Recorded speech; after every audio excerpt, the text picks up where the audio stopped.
someone tells you they work for the federal government, do you imagine they're a senator? Nope. Most folks in government work in agencies or bureaus. They're bureaucrats. In the private sector, firms have to make a profit to survive. People buy products, and the prices they pay have to support all the company's costs, from labor to electricity to the building they work in, all of it. If a firm loses money, that's a signal to society we should stop making that product. Bureaucracies don't work that way. They have no source of revenue for products or services. But then what is it that bureaucracies produce? And how could we tell if they should stop because we don't really want it? The simple answer is that federal agencies implement and enforce policy made by Congress. The bureaucracy is by far the largest branch of government, with more employees and managers than the Congress, executive, and judiciary combined. The job of bureaucracies is to use the authority given to them by Congress energetically and in just the ways that Congress intended. There's a reason they're called agencies. Bureaucrats are the agents, and elected officials are meant to be the principals or the bosses.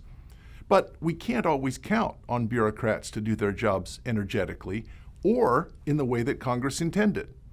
Bureaucracies may be slow and corrupt, taking a long time to process applications or delaying activities that would spur growth and prosperity. Regular people become frustrated dealing with bureaucracy because there usually seems to be no consequences when bureaucrats do their jobs poorly, and there's no way to take your business elsewhere.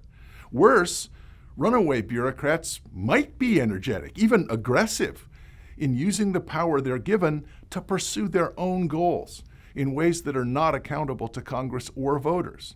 The problem is that there's nothing like the profit test to judge performance. As Ludwig von Mises said, in the absence of profit goals, bureaus must be centrally managed by the pervasive regulation and monitoring of the activities of subordinates.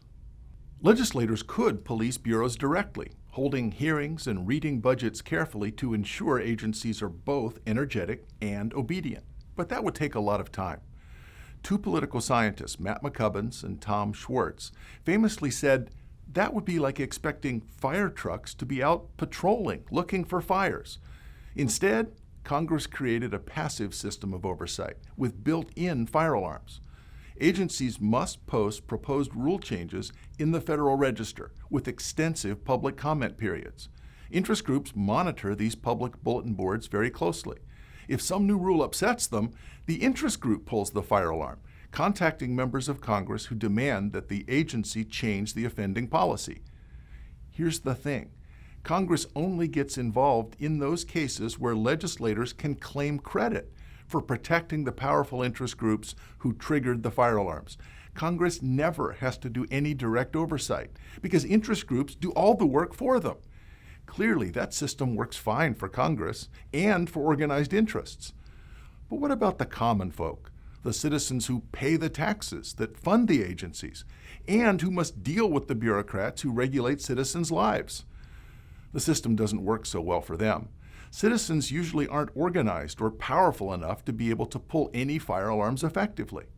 That means that policy in Washington is dominated by iron triangles: a congressional committee, a federal agency, and a private interest group, who operate in a shadowy world where esoteric technical rules are created far from the scrutiny of the general public.